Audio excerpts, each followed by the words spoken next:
Porto Alegre, 16 de março de 2020. Decreto Municipal número 20.499. Artigo 1. Ficam suspensas as atividades de ensino de estabelecimentos públicos e privados. 19 de março de 2020. Decreto Estadual número 55.128. Artigo 1. Fica declarado estado de calamidade pública em todo o território do Estado do Rio Grande do Sul. Artigo 2. Ficam determinadas a proibição da circulação e do ingresso no território do Estado de veículos de transporte coletivo interestadual, público e privado de passageiros. Proibida a realização de eventos e de reuniões de qualquer natureza com mais de 30 pessoas. 20 de março de 2020, Decreto Municipal número 20.516, artigo 1. Fica proibida a atividade de padarias, restaurantes, bares, lancherias e similares. 31 de março de 2020, Decreto Municipal número 20.534, artigo 1. Fica decretado o estado de calamidade pública no município de Porto Alegre.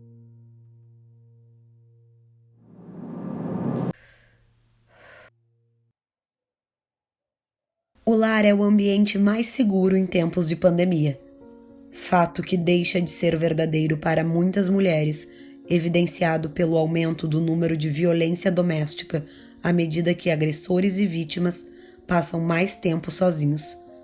Como alternativa de denúncia, campanhas auxiliam mulheres a se livrar dessa insegurança e preservarem suas vidas dentro de seu lar. Os registros de lesão corporal durante os primeiros 4 meses de isolamento em Porto Alegre tiveram uma redução significativa comparada ao mesmo período de 2019. O impacto da pandemia nesses registros foram observados através dos dados da Secretaria Estadual de Segurança Pública. Em março de 2019 foram 347 denúncias. Abril caiu para 303. Em maio, mais uma queda, 243. E em junho voltou a subir, com 281 registros, totalizando 1.174 registros, só na capital. 2020 registrou com o isolamento social queda de 18% nas denúncias de violência doméstica. Em março, 305 denúncias. Abril caiu para 213. Em maio, voltou a subir com 228 denúncias. E no mês de início das campanhas, caiu para 216, totalizando 962 denúncias no período entre março e junho de 2020. Os dados de isolamento acompanharam os registros de denúncias. Quanto maior a aderência ao distanciamento social, maior os casos de lesão corporal.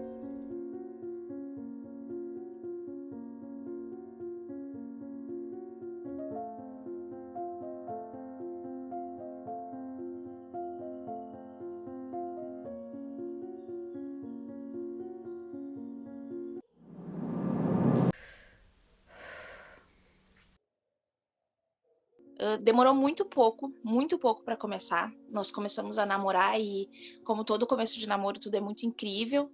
Em 6 meses, começaram as agressões psicológicas. Até então começou assim, falando uma coisinha aqui, outra ali, dizendo que eu não era capaz, ou que eu não ia encontrar ninguém, que eu era chata, que se eu saísse desse relacionamento, ninguém ia me aguentar. Tanto isso quanto falando coisas mais fortes, que transar comigo era horrível, que só ele que conseguia, que aguentava, que outras pessoas não iriam gostar e que eu nunca ia conseguir pegar ninguém ou ficar com alguém por ser sexo atraente ou bonita. E sempre foram assim essas palavras.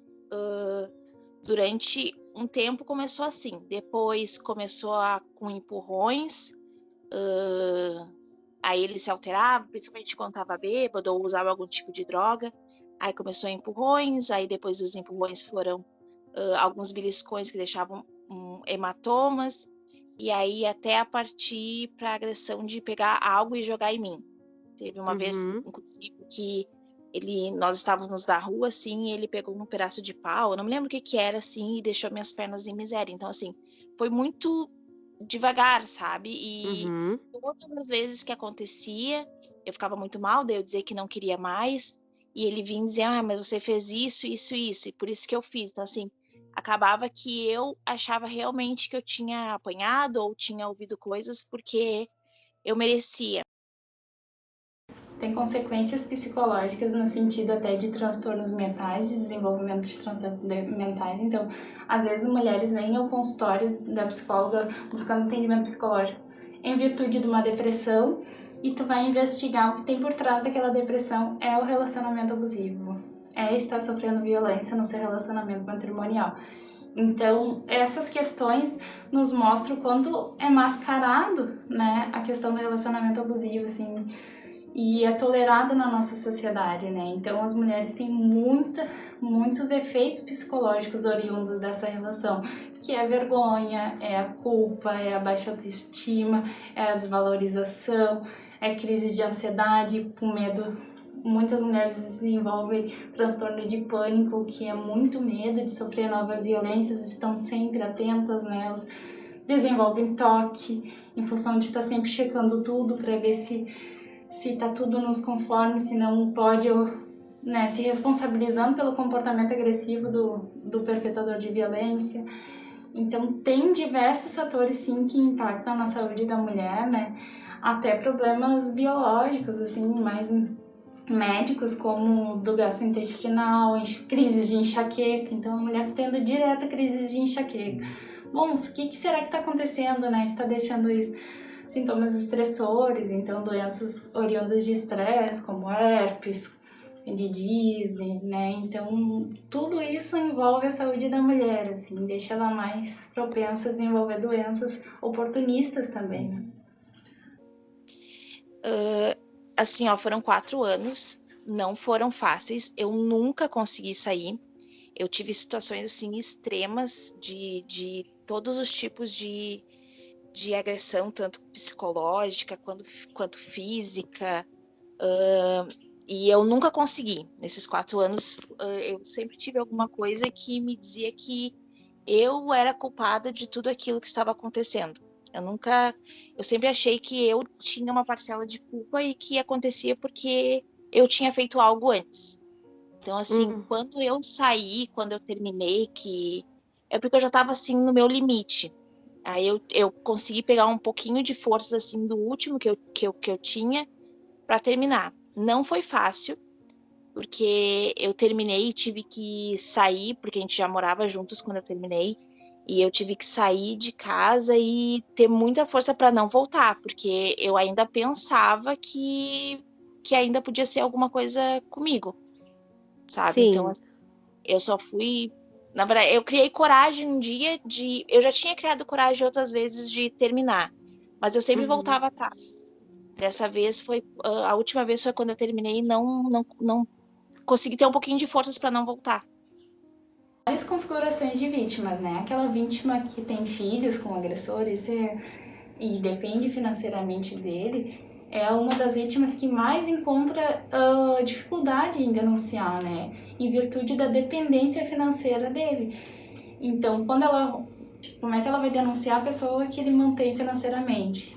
Estar afastado da família também ou sem rede de apoio também é outra coisa que dificulta o acesso dessa vítima, né? Então, hoje em dia a gente sabe que existem poucas casas, né, que acolhem mulheres em situação de violência.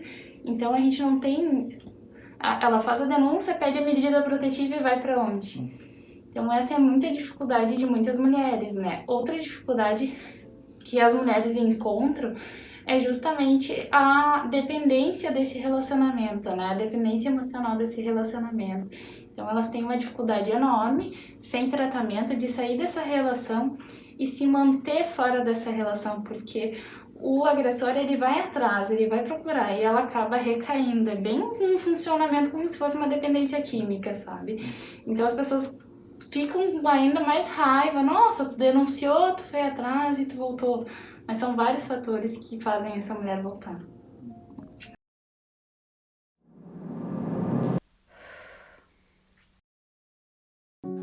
Se estiver sofrendo violência doméstica, procure uma farmácia amiga das mulheres e peça uma máscara roxa. Todos os colaboradores reconhecerão a senha e estarão capacitados para ajudar você.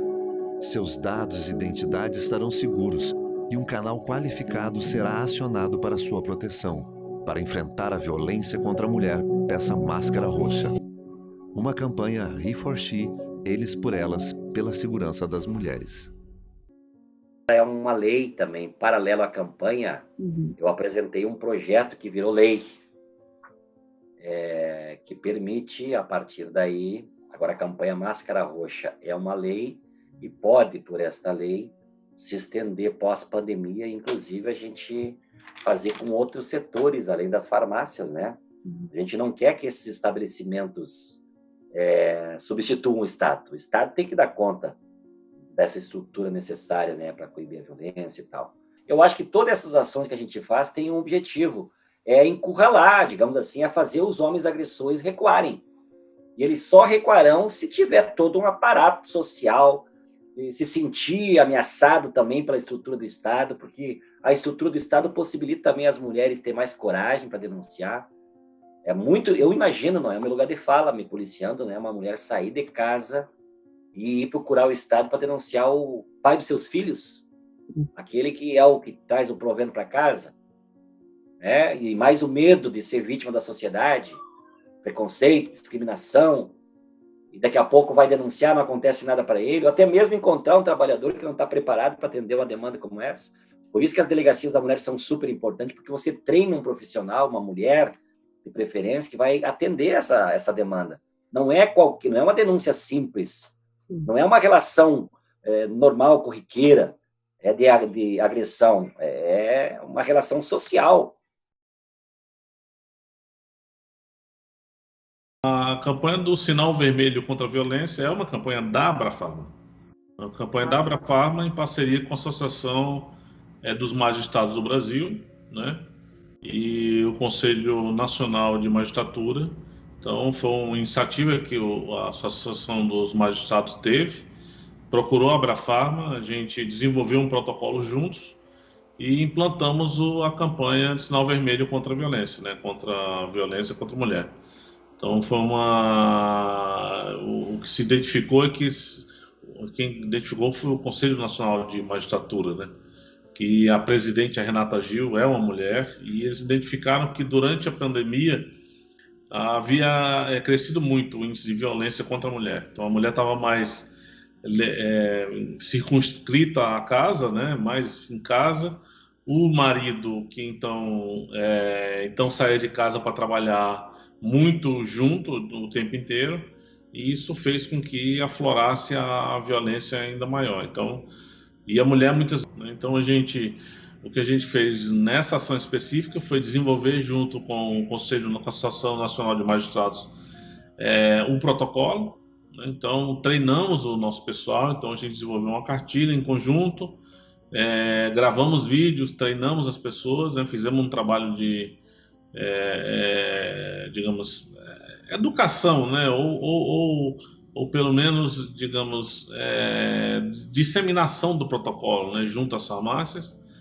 E as pessoas foram treinadas para isso. 160 mil pessoas souberam da ação, tiveram contato com a ação, que são os nossos colaboradores, né? Que também a maioria dos colaboradores de farmácia também são mulheres, né?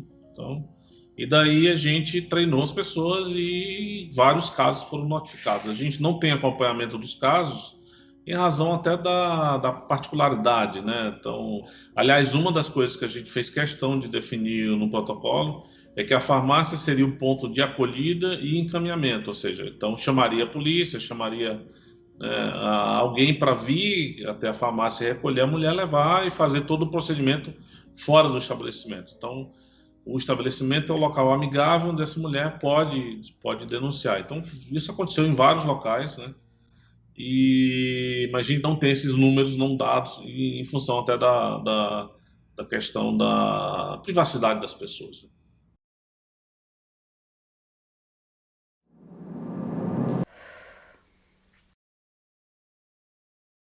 A possibilidade de se fazer registro de violência doméstica através da delegacia online. Então, até o início de 2020, isso não era possível.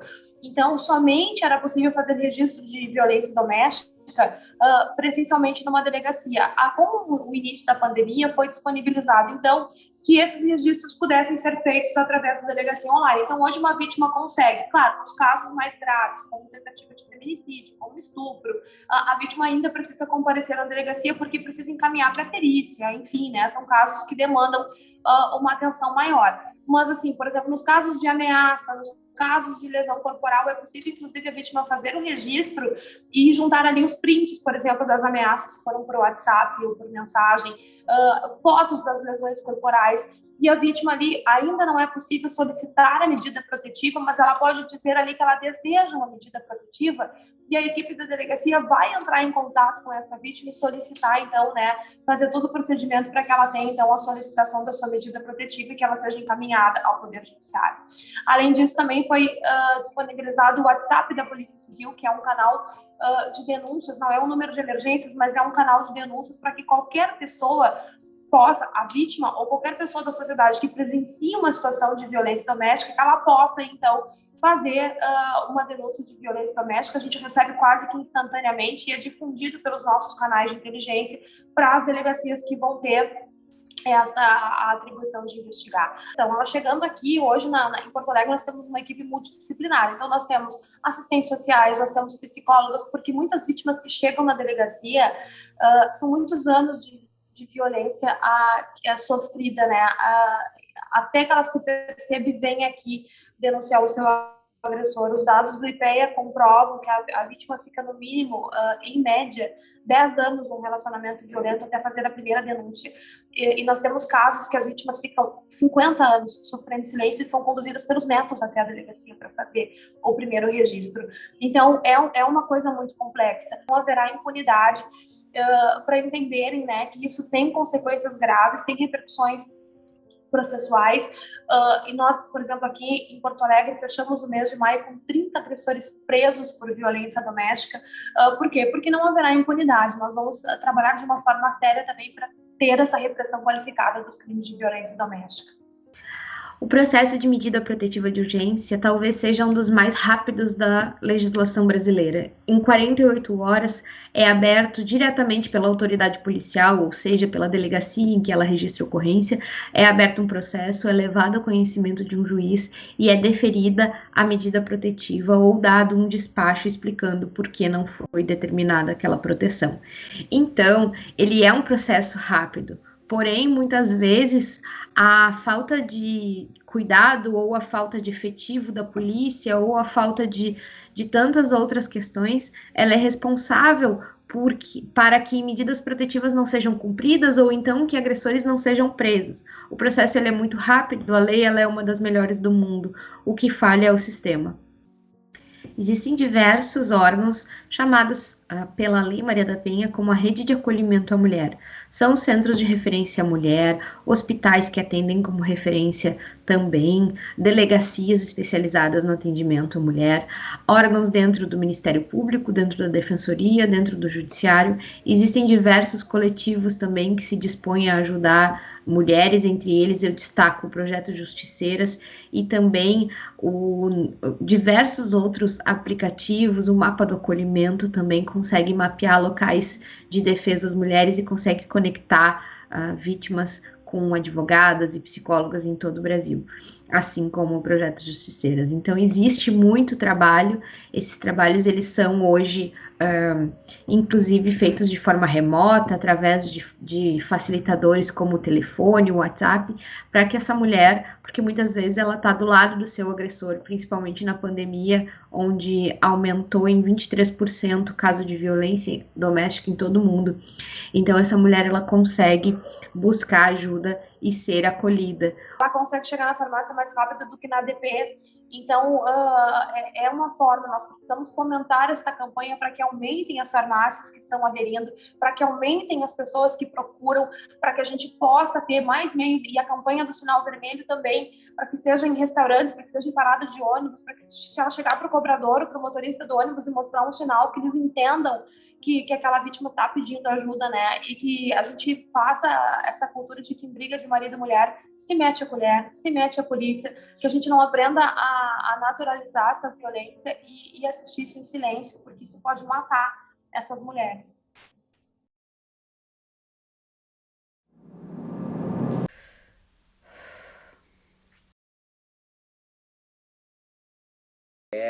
Aqui Tem Respeito.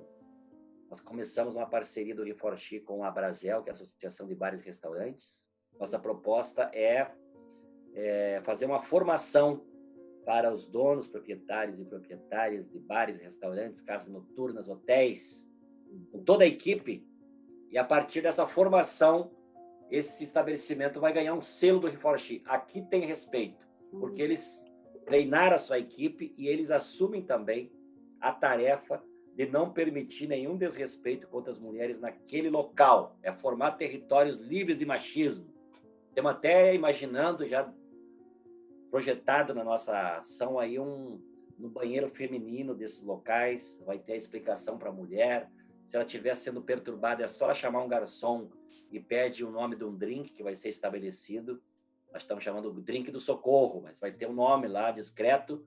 Se ela estiver sendo perturbada ali no bar, ela chama o garçom para não se expor e pede o drink tal, e o garçom treinado vai saber que ela está precisando de ajuda, e ele que vai agir, é o bar, é aquele estabelecimento que vai tirar ela daquela condição que ela está passando.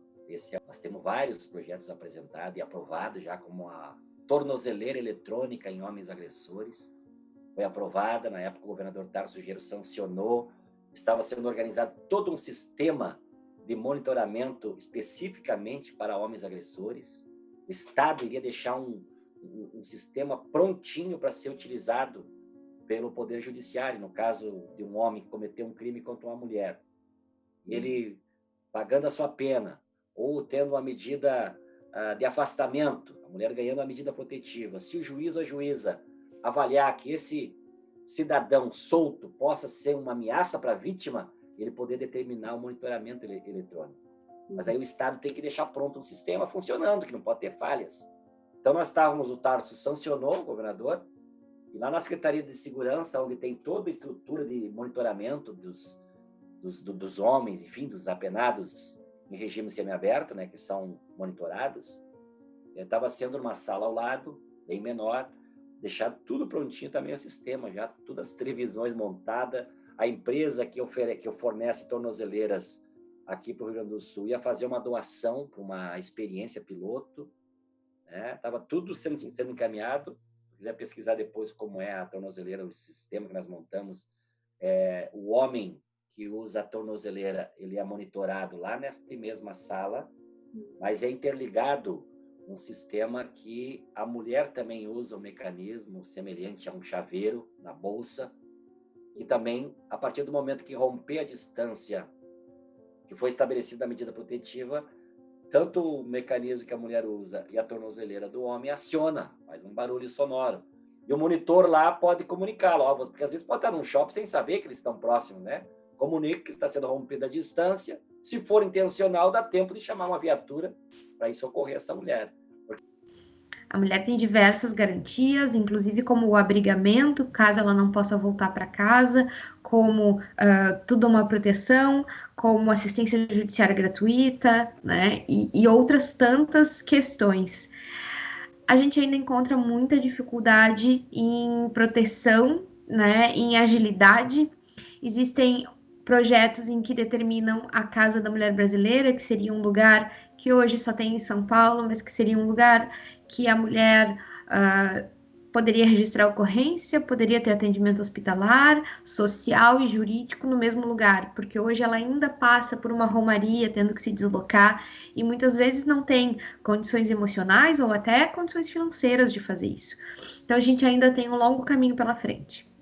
Nós temos aí 40 Salas das Margaridas no estado, que é justamente esses espaços de acolhimento dentro das delegacias de pronto atendimento, das delegacias do estado do Rio Grande do Sul, que são esses espaços acolhedores para as mulheres, tem espaços reservados para serem ouvidas pelos policiais. Então, esses são os caminhos, né? São muitos. É fortalecer a rede, é preparar os policiais, é atuar todo mundo em conjunto, né?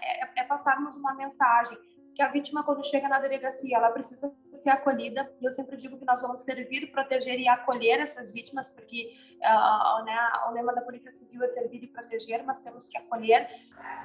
O Brasil ocupa uma das piores posições no quesito representatividade parlamentar de mulheres. Assim, não há como serem criadas legislações específicas por mulheres, para mulheres, sem que a gente esteja representada na política por mulheres. Então, ainda há, sim, uma deficiência de políticas públicas, porque ainda ocupamos mesmos cargos públicos, mesmos postos de gerência, e a gente precisa lutar para que mais mulheres cheguem na política, para que haja mais representatividade, porque só assim as leis vão ser feitas por mulheres, para mulheres, e vão assim conseguir contemplar todas as necessidades. Denuncie, em primeiro lugar.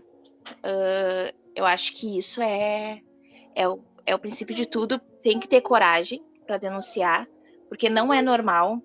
E quando começar com agressões psicológicas, logo no começo, termine, tente sair, peça ajuda para alguém, inclusive psicólogos, familiares, amigos, peça ajuda porque não é normal. Quem ama não machuca.